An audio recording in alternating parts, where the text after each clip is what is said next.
tout à l'heure, on a parlé de Beanstalk. Hmm. Donc, je pense qu'on peut commencer par là. Ok. On peut commencer par Beanstalk. Donc, moi, je viens ici dans la barre de recherche. Je vais faire élastique. Donc, j'ai Elastic Beanstalk juste là. Ok. Je peux ouvrir.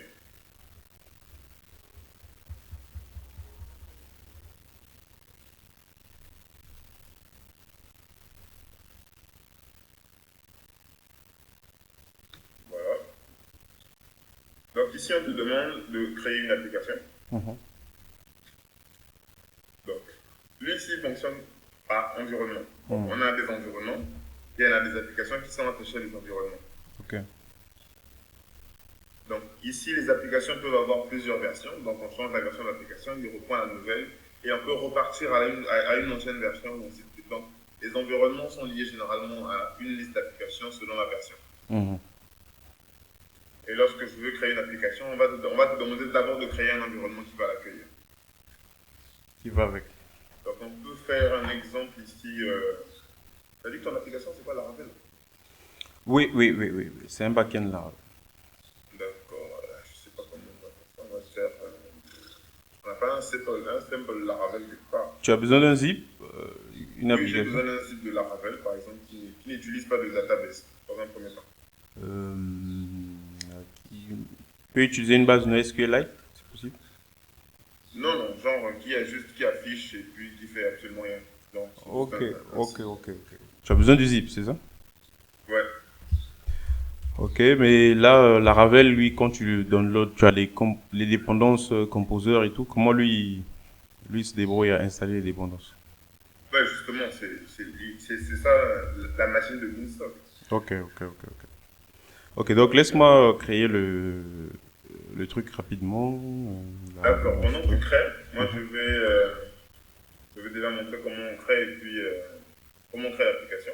Ok, Donc, je vais donc dans le formulaire pour créer une application ici.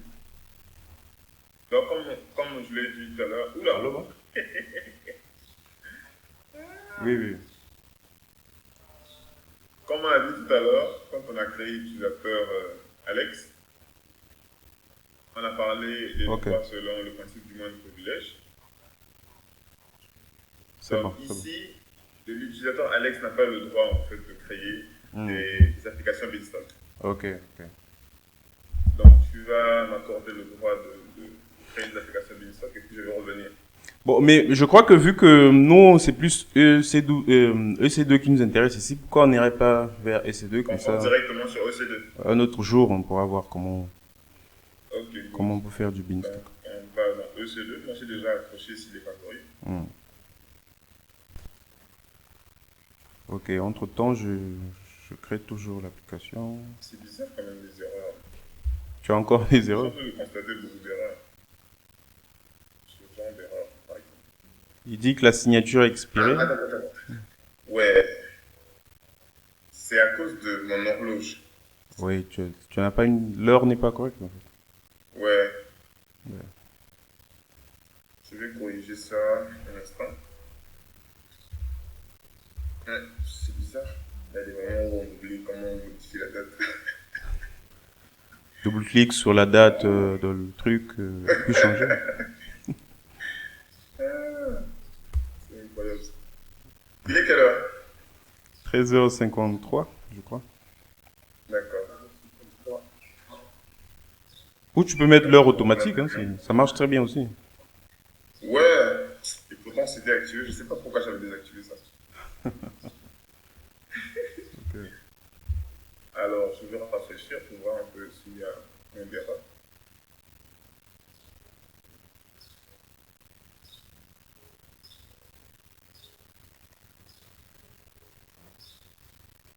Ouais, il n'y Ok. a plus d'erreur. Ok. Hmm.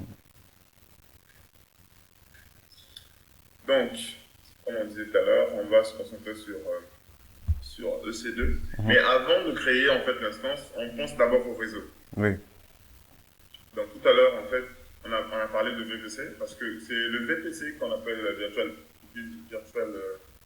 virtuel private cloud, Mhm. qui nous permet en fait de faire toute la partie réseau. Ok. Donc on a les subnets, on a les cartes de stockage, les passerelles internet, et tout ce qu'on veut, on a même les NAT et les data. Et le principe, ce qu'on appelle Elastic IP. Oui. Donc en fait, lorsque tu crées une instance EC2, Mhm. tu auras besoin que cette instance ait une adresse publique par exemple. Oui. Si c'est une instance dont tu as besoin avec une adresse publique. Et cette adresse publique, à la création de EC2, tu as le droit à une adresse UP publique gratuite. Oui. Et seulement, cette adresse UP-là, quand tu redémarres l'instance, elle change. Ok. D'accord? Oh là là, ça c'est pas bon. Et elle peut changer, et ça c'est vraiment catastrophique. Ça c'est pas bon. Ça, c'est Voilà, pas bon. ça crée vraiment beaucoup de dégâts. Ouais, ça Et c'est. pour éviter ça, ils ont un principe de Elastic IP. Ok. L'adresse IP publique, c'est gratuit, mais Elastic IP, c'est payant. Ok? Donc, on attache du coup une adresse IP élastique à une instance, et cette adresse IP-là, elle ne bouge pas. Elle est indéfinie. Ouais. Jusqu'à ce qu'on vienne la libérer, elle sera toujours attachée à notre compte. Elle est une vraie adresse publique, Ouais, quoi. c'est une vraie adresse publique. Donc voilà, dans les comptes AWS, Ok. il y a ce qu'on appelle les régions. Donc les régions ici, ils vont définir la zone dans laquelle on va travailler. Et là, par exemple, moi je suis positionné dans la zone Stockholm. C'est dans la zone Europe. Ici, là, dans la zone Europe, on a 5 zones. On a Francfort, Londres, Paris et Stockholm. Mais tu n'es pas à Stockholm. Comment? Mais tu n'es pas à Stockholm, rassure-moi. Non, je pense que c'est attaché avec l'historique de mon navigateur. Ok. Parce que je travaillais en fait avec des serveurs qui étaient à Stockholm. C'est pour ça que... Mais sinon, pour la proximité, en fait, généralement, on utilise Paris. Mais il n'y a pas l'Afrique. Ça, c'est la discrimination. Il y a l'Afrique ici, tu vois. Il y a certaines zones, en fait, qui ne sont pas activées pour ce compte. Okay. Parce qu'il faut demander à les activer. Il y a l'Afrique ici, c'est Afrique du Sud. De l'Afrique du Sud, le Cap en Afrique du Sud. Ah. Donc le jour où on sera éligible, bah, on va voir ici pour David. Ok. Non, je pense qu'on va se positionner déjà sur Paris. Hein. Le temps de latence sera un peu moins important.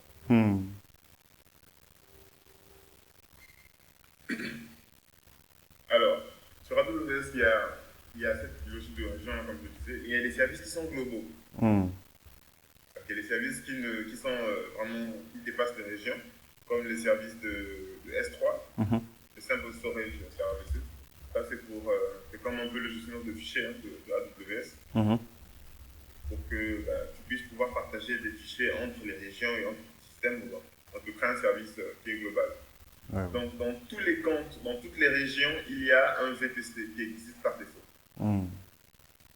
Et ce VPC-là, il est accessible, et à l'intérieur, on peut utiliser les sous-réseaux qui sont attachés à ce VPC-là. Il y a déjà des sous-réseaux et les tables de routage. Je pense qu'on peut voir le lien du VPC directement ici. Il y a un système de mappage de ressources. Voilà. Donc ici, on a une sortie Internet. On a une seule table de routage qui est liée avec nos 3 sous-réseaux, qui ici sont séparés par ce que AWS appelle des zones de disponibilité. Les zones de disponibilité ici, ça représente les data centers. Donc c'est vraiment pas au même endroit. Donc je peux faire un réseau ici. Quand j'ai mon application, donc tout à l'heure on a parlé de scalability et de disponibilité. Ouais.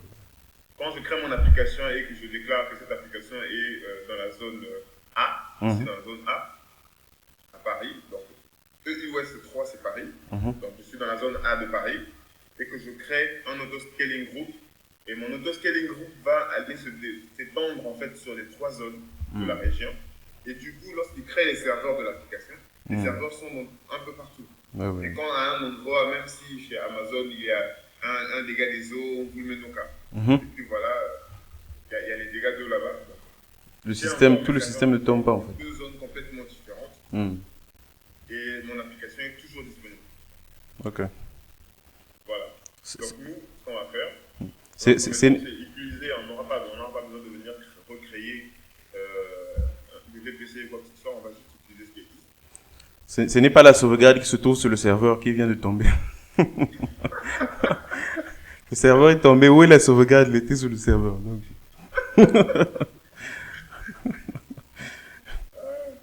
Cette histoire, hmm. là on pense que tu as les clés du royaume. On te regarde, mais où sont les données? Où est la sauvegarde? Mais elle était sur le serveur. Le serveur est down. Non. Donc dans EC2 c'est un service qui est très grand. Mhm. Donc ici, sur le panel à gauche, ici on voit toutes les fonctionnalités de EC2. D'ailleurs, dans Amazon, je pense que ça sera toujours comme ça. Dans tous les services, on va voir sur le côté le panel toutes les options. Donc ici, dans un premier temps, ce qui nous intéresse, ce sont les instances EC2. Mhm. Donc je viens ici au niveau des instances. Là, on est sur Paris et on n'a aucune instance qui est lancée. On peut tenter de lancer une instance tout de suite. Voilà, je vais lancer une instance. Premièrement, on me demande de choisir un nom pour mon instance. Mhm. Je vais faire la Ravelap, Ok. le nom de l'instance. Ensuite, je vais choisir une image pour mon instance. Donc, je peux choisir des images de Linux de AWS, Hmm. ou bien je peux aller chercher, il y en a vraiment un paquet. Je peux aller ici dans Expert l'image. Ok, donc ça, ce sont toutes les images qui existent. Hein. Il y en a vraiment un paquet, comme on voit ici. Mhm. Ici, on parle de 500, mais quand on cherche, il y en a beaucoup plus. Ouais. Voilà, il y en a qui 9000. Donc, autant dire qu'on a le choix. Mais bon, moi, je pars beaucoup plus généralement sur du Ubuntu. Hmm. Voilà, donc je lance, je choisis ici un Ubuntu. Classique quoi. Ubuntu, il va me choisir ici plusieurs versions de Ubuntu. Ouais, ouais. Donc, pour les besoins du tuto, on va aller sur des instances qui sont éligibles à l'offre gratuite, Ouais. pour ne pas se prendre la tête. Mhm. Ensuite, on va prendre la version 22 ici de Ubuntu. Et ici j'aimerais juste faire une précision. Il faut faire attention après le numéro de version, le LTS qui est souvent la version recommandée, le long term support. C'est-à-dire que si Ouais, tu installes ce système-là, tu es sûr qu'il va être stable Voilà. sur un long terme. Parfois, il y a des versions qui ont beaucoup de mises à jour et puis je ne voudrais pas qu'une mise à jour te casse, casse l'application du jour au lendemain. Surtout si tu as configuré les mises à jour automatiques. Ouais, ça c'est. Ce qu'il ne faut jamais faire sur les serveurs en production. Ouais, ça c'est. Aïe, aïe, aïe, aïe. Alors, sur AWS, on a ce qu'on appelle les instance types. Donc, les types d'instances ici, ça va consister en fait à la puissance de la machine qu'on veut. Ok. Il y a des machines ici qui sont en T, il y a des machines en R, il y a des machines en M. Et selon en fait l'utilisation, donc comment on va utiliser notre instance, on va choisir donc le type de l'instance qu'on veut. Ok. Et donc, de ce côté-là, toujours dans les soucis de ne pas créer de facture pour ce tuto, on va prendre un D2 micro, même si il faut qu'on lance Docker dedans, Oui. ça ne va pas fonctionner. Parce qu'il n'y a que 1 giga de RAM. C'est que 1 giga de RAM. Docker est un peu gourmand. Donc, on va prendre un T3 large. Ça, c'est par expérience. Je prends un T3 large. Ouais. 2 vCPU, 8 giga de RAM, c'est bon. Voilà. Et du coup, la facture du tuto, c'est toi qui la prends en charge? Comment? Non, il n'y aura pas de facture. Je vais m'arranger à ce qu'il n'y ait pas de facture, t'inquiète. On va rester dans l'offre gratuite. Okay. Mais on va toujours, en fait, avoir des pertes. Ok. Voilà, donc ici, on a besoin d'une clé de connexion. On va créer une fiche clé. Donc là, visiblement, il y en a aucune. On va en créer une rapidement.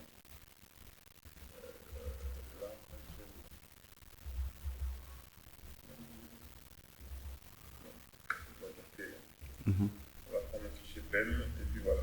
Quand je crée en fait la clé, il va me la télécharger directement ici. Oui. Pour que je l'utilise lorsque je voudrais me connecter en SSH.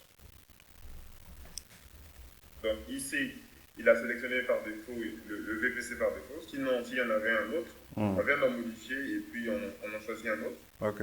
Et là, visiblement, on a un seul VPC, c'est le VPC par défaut. On a des sous-réseaux ici. Oui.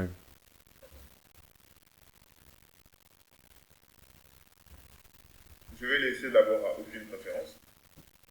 Mais je vais attacher à notre instance une adresse IP publique. Rien que pour qu'on ait accès à cette instance-là depuis de l'extérieur. Nos maisons, parce que AWS, c'est pas dans la ville comme on a dit. Et puis, on a la notion de groupe de sécurité. Les groupes de sécurité, en fait, c'est ça les firewalls. Oui.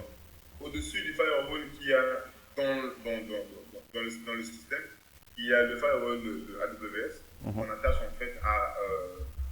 généralement, moi, je ne peux pas l'attacher. D'ailleurs, c'est recommandé par les best practices de AWS. C'est recommandé d'attacher, utiliser un groupe de sécurité par sous-réseau. Donc, toutes les instances qui sont dans un sous-réseau, on les donne certaines règles. Comme ça, elles sont au même endroit.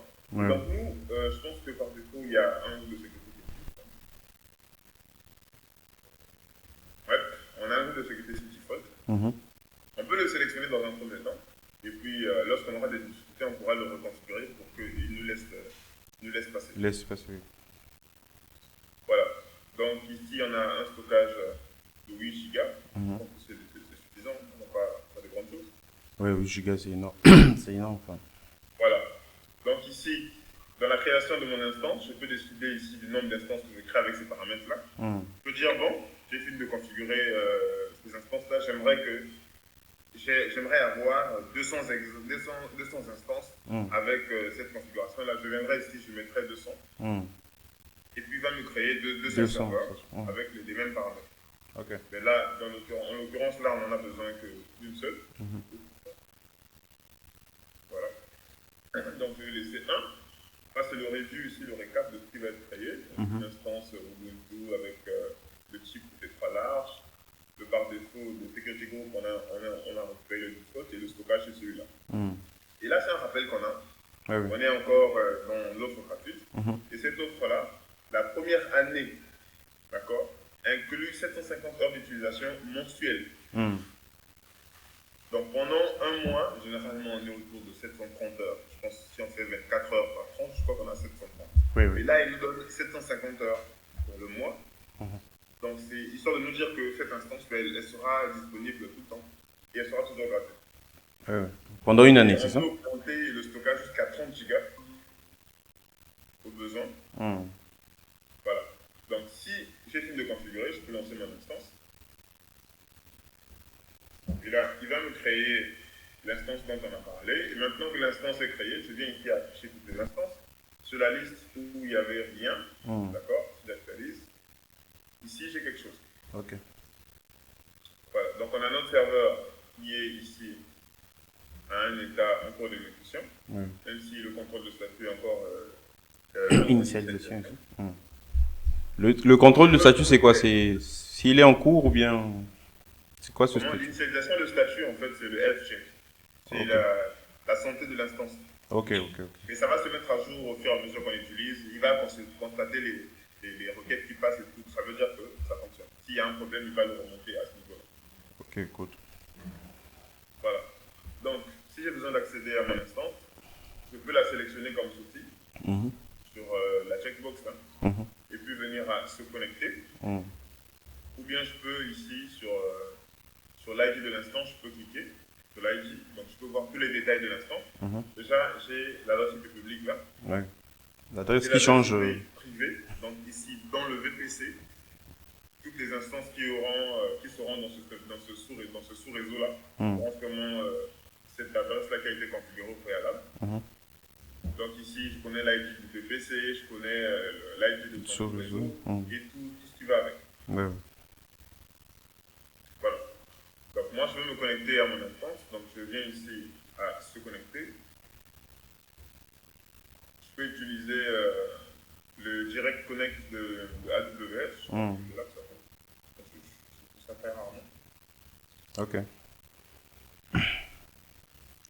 Et la clé que tu avais téléchargée, c'est pour SSH, j'imagine. Sinon, Oui, c'est ça. ouais. Parce que, Donc, je peux utiliser le Direct Connect de AWS. parce que c'est louche, l'admin 6 qui vient sur le navigateur pour se connecter au serveur. Mais justement, moi, j'utilise ça très rarement. Ouais. Franchement. Et d'ailleurs, Là, ouais, il y a une VPA. super. Connected credentials, un truc.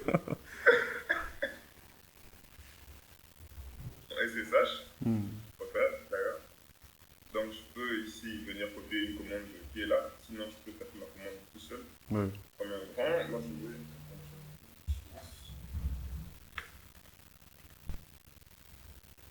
Oui, Mac. Oui. Euh, Faut sonner juste là. On va ouvrir. voilà. Donc, je vais créer Oui, oui. une connexion. Pour me connecter du coup à cette instance-là, j'ai besoin de son adresse IP Public. publique. Mhm.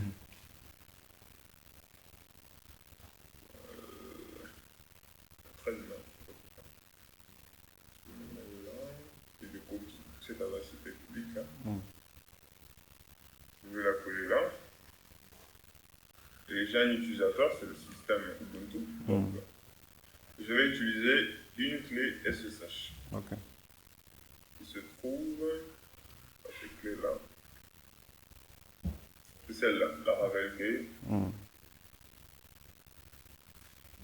Et puis je vais tenter une connexion. C'est quoi ce logiciel déjà? Comment? C'est quoi ce logiciel? C'est le cherche comme une belle Je crois que c'est MOBA quelque chose d'extrême, je sais pas. Oh là, voilà ça. Ouais, c'est ça. MOBA externe. Externe, hein. Ouais, MOBA externe. Ok, cool. Parce que j'ai utilisé d'abord CMDR, mais après ça me saoulait parce que l'historique Des commandes. des commandes, je n'arrivais pas à voir tout l'historique parce que parfois tu tapes une commande quand on utilise Terraform. J'ai besoin parfois de faire le plan d'exécution de l'infra. Quand je lance le plan d'exécution, donc il lance tout ce qu'il va créer et c'est très long. Et quand je remonte, bah, ça s'arrête quelque part. Non, mais sinon dans cet esprit, tu peux utiliser le guide bash qui est très bien, ou bien tu installes le terminal de l'application de Windows, là. Comme ça, tu as un petit confort. C'est très intéressant. Ouais, mais après, je suis obligé de passer à PowerShell. Ouais. J'étais quand même sur PowerShell. Parce que PowerShell, moi, j'avais tout l'historique, c'était super. Même PowerShell, à un moment, c'est quand même un peu emmerdant, mais bon. Git bash, c'est quand tu installes le terminal et puis tu installes git bash et puis tu crées un lien dans le terminal et puis tu as un truc qui est moderne et puis confortable en fait à travailler. Ouais, et qui a des commandes Linux. Ouais. Et moi, j'utilise un truc que j'ai réussi à faire pour rendre ça encore plus agréable. J'ai oublié le nom, mais bon. Je vais essayer de retrouver ça au cours de la vidéo. Peut-être que je t'enverrai. Ouais. D'accord. Bon, là, on a un problème ici de connection timeout. Okay. Ça veut dire qu'on n'a pas pu se connecter à notre instance. On va découvrir pourquoi. Donc, on va déjà du côté de notre pare-feu. Donc, on avait utilisé le security group par défaut. Oui. Modifier les règles. Bon, là, on a une règle. Je vais montrer depuis l'extérieur, comme ça on peut la voir tous. On a une règle ici, une seule règle entrante. Il nous dit qu'il accepte tous les trafics, mais seulement les trafics qui ne viennent que de cette source-là, donc de lui-même. Oui. Voilà. Donc pour pallier à ça, je peux passer cette règle-là et en créer une autre. Je vais créer une règle pour SSH. Ok, pendant ce temps, j'ai une question. Est-ce que ça veut dire que pour si je vais, en tant que développeur, si je veux proférer dans l'utilisation d'AWS, je dois forcément apprendre des connaissances réseau parce que tout ce qui est là, il faut savoir ce que c'est qu'une règle de sécurité. Est-ce que c'est ça que ça veut dire en fait? Je dis, est-ce que en tant que développeur lambda, pour pouvoir faire utiliser AWS pour déployer mon application, je dois venir avoir tout le bagage d'un gars qui fait réseau, connaître ce que c'est qu'une règle, connaître ce que c'est qu'un pare-feu, connaître qu'est-ce que c'est qu'une règle de pare-feu, tout le trafic rentre, qu'est-ce que c'est que c'est un sous-réseau, tout ça là. Si je connais pas ça, c'est mort, quoi. En réalité, oui et non. Ok. Oui, dans la mesure où c'est nécessaire de configurer ça pour laisser les accès. Ouais. Mais tu n'es pas obligé de venir avec tout le bagage. AWS est très bien documenté. Okay. Et dans la documentation de AWS, tu verras que il y a la documentation en français aussi. Hein. Il n'y a pas qu'en anglais. Donc, il y a la documentation dans beaucoup de langues. Et du coup, il va t'expliquer en fait tout le chemin d'un paquet et tu comprendras qu'il faut que je fasse ça, ces actions-là, pour que ça marche. Mon instance soit accessible. Et là, donc, tu feras le robot, en fait. Bon, enfin, dans un premier temps, en attendant que Oui, dans un premier temps, c'est le robot. robot, mais je pense qu'au fur et à mesure avec l'expérience, tu comprendras en fait ce que tu feras. Ouais. Ouais. Donc, on va dire quand même qu'il faut quand même avoir appris, parce que là, on a largement dépassé le basique, parce que quand tu commences à parler des règles de pare-feu, ça, ce n'est plus basique du tout. Ce n'est plus amusant, en fait. On n'est plus dans le développement seulement. Tu vois. Oui, voilà pourquoi je dis que là, ce n'est plus amusant que tu vas, on te parle de sous-réseau, mais c'est quoi cette histoire? Ce n'est pas ce qu'on nous avait vendu.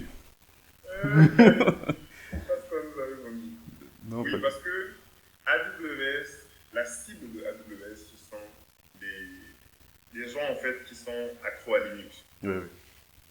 Donc les clients de AWS, ce sont les Linuxmen. D'accord. Et généralement, les gens qui sont amoureux de Linux, ils connaissent le réseau, ils ont des connaissances de base. Pour utiliser par exemple un serveur Ubuntu ou bien un serveur Debian et ainsi de suite. Tu as vraiment besoin de connaître quelque chose en réseau, sinon après tu fais rien. Donc, là on a ajouté une règle ici qui permet en fait de SSH sur ce groupe-là depuis n'importe où. Donc ça veut dire n'importe où.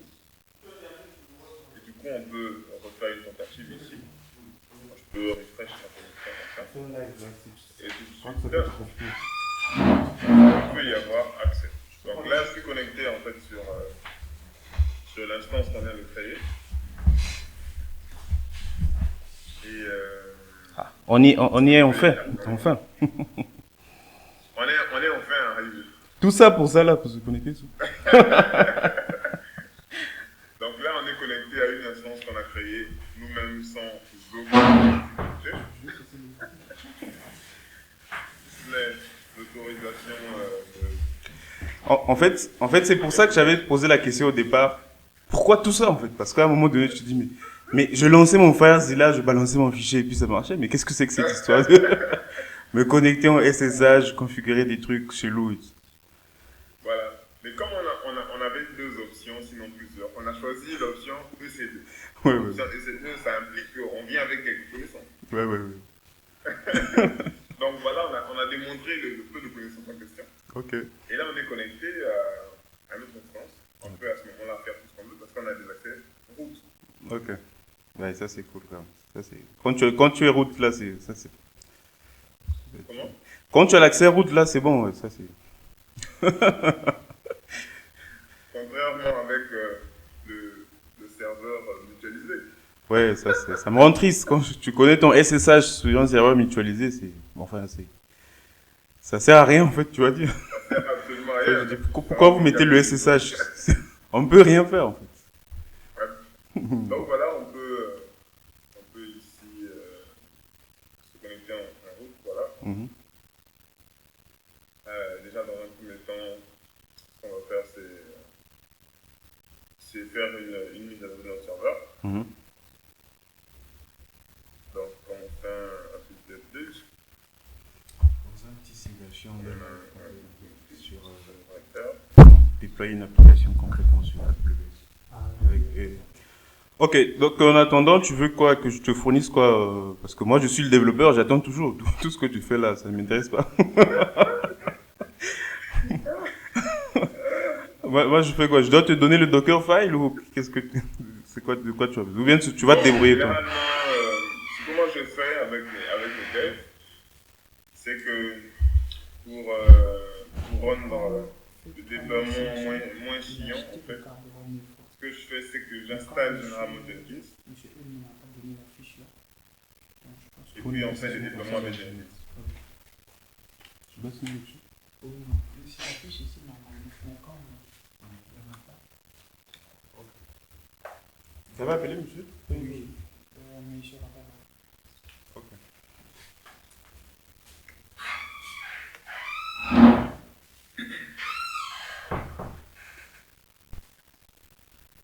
Donc voilà, on a Mhm. un serveur qui est à jour Ok. et il est prêt à être utilisé. Alors, monsieur le développeur. Mhm. Oui, moi, je vais te partager encore mon architecture. Comme ça, tu vas nous donner la solution. Enfin, tu vas nous dire qu'est-ce qu'on a, de quoi tu as besoin. Ok. Donc, je vais partager mon écran encore. Donc, on va déployer l'appli. Hein. Bon, en fait, c'est que l'appli, dans son architecture telle qu'on l'a présentée, elle n'a pas encore été déployée, mais on a on va dire, j'ai un simple code qu'on peut utiliser, en fait, qui est prêt. D'accord. Donc là, je Et crois si c'est. qu'on a déjà notre instance. Donc là, nous, à la base, on voudrait avoir Nginx, PostgreSQL et Redis. Bon, l'appli que je vais fournir, il est simple. Il utilisait à la base une base de SQLite. Mais si c'est possible de voir comment on peut installer toutes le moteur de base de données, Nginx, voilà. Oui, Enfin, en fait, ça dépend de ce que toi. vous allez demander, c'est est-ce que on installe ça dans les conteneurs Docker ou on installe ça directement sur l'instance, comme ça on a juste le serveur qui ne sert qu'à ça. Bon, à toi de nous dire. C'est toi l'expert. Non, mais après, c'est vous qui allez l'utiliser. Donc, Bon, bon, c'est vrai que l'idéal, c'est qu'on ait notre conteneur et tout ça. Comme ça, c'est plus simple. d'accord. Parce qu'après, quand tu satures déjà le port 3306, après, tu es bloqué en fait. Ou bien quand tu installes Redis, tu as un seul Redis et puis à un moment, quand tu veux Ouais, déboguer mais ou que bon, tu veux comme là, on est flush, dans la logique du tuto. ouais, ouais. Quand tu veux flush ton Redis. Mais bon, si c'est possible, on va installer Docker si ça te pose pas d'inconvénient. Ou bien on fera tout. Parce que le problème que j'ai souvent, un problème concret, c'est quand je vais flush mon Redis, en fait, si j'ai un seul Redis, bah là, ça flush le cache de tout le monde. En fait. Ça, c'est pas bon. Non, j'ai pas entendu la fin de ta phrase.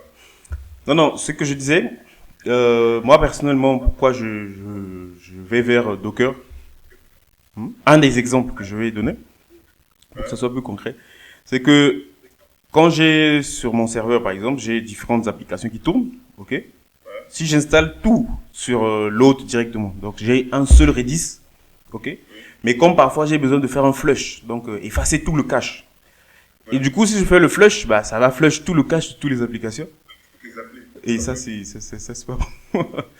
C'est vraiment pas bon. Ça, c'est pas bon, en fait. Oui, mais Oui, oui, vas-y. dans ce cas-là, oui, dans ce cas, oui, utiliser les conteneurs, c'est salvateur. Oui, oui,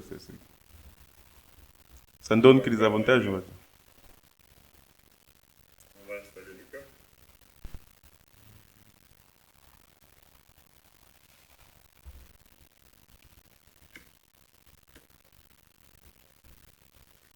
Bon, là, j'ai checké un process de Docker sur Google. Mhm. Et on va suivre. Bon, classique, hein, Ouais, on va pas se prendre la tête. On va pas recréer la roue non plus. pas du tout. Et pendant ce temps, je ne sais pas si les autres, ils ont des questions. Vous pouvez les poser au fur et à mesure, comme ça. Ouais, comme ça, on ne sera pas saturé à un moment. Oui, oui. Puis on perd pas le fil. Lynn, tu as une question? Ou Brice? Oh non, monsieur le chiffre, c'est bon. C'est pas trop du charabia, c'est bon? On tient le coup? Bon, en fait, comme j'ai eu la chance de faire un peu de réseau, là, j'essaie de comprendre une petite. Ok. Ah, super. Bon, là, du coup, on a Docker 1 qui est préparé. Maintenant, je vais installer Docker. Oups.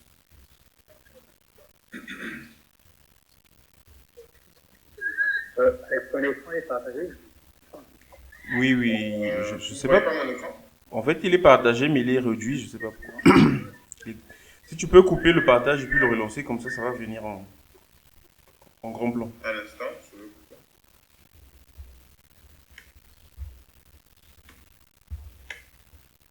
Alors, comment on peut le partager? Il y a le bouton là où tu as partagé. Le bouton avait changé en fait.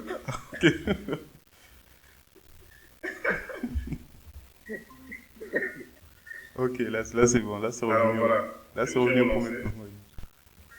Oui. Ouais, c'est bon. Donc j'ai installé Docker. Hmm. Maintenant, on peut checker, hein, on peut checker le statut de Docker. Hmm. Ouais, les choses que les admins système viennent faire. Ouais, ça c'est. Quand ils font ça, ils se la font, quand ils se font plus. Oh, mais c'est du hacking en fait. C'est bien qui. Ça c'est du hacking.